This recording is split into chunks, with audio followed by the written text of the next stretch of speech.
Many of you will be watching March Madness here on CBS in just a few minutes. And to get you warmed up, Jim Axelrod has brought us the story of one of the greatest competitors you will ever meet. He is 42, and there is no mountain he can't climb. Sean Swarner is the kind of guy who could easily give the rest of us a complex. Every morning I wake up, I tell myself this is the best day ever. And you believe that? I believe it.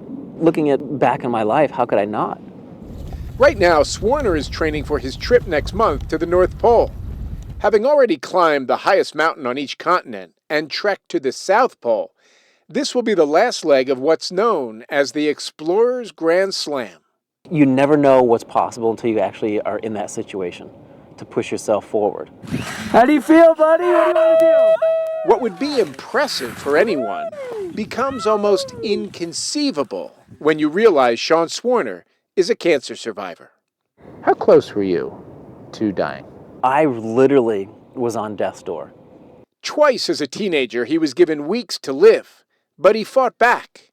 The radiation that helped save his life ravaged his body. As if surviving cancer, not once but twice, isn't enough, you're also doing this with one functioning lung. I've one big bulldog lung over here, apparently. So all that training, pulling tires up slopes and his Jeep around the neighborhood, is done with one lung.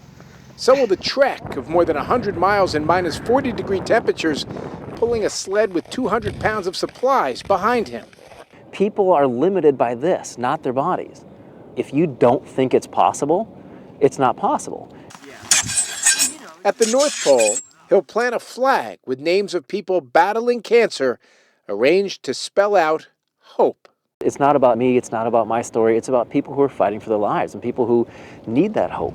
Sean Swarner often envisions the end of this remarkable journey. I get done with the North Pole, collapse to my knees, cry like a baby, and all of a sudden I think to myself, okay, well, now what?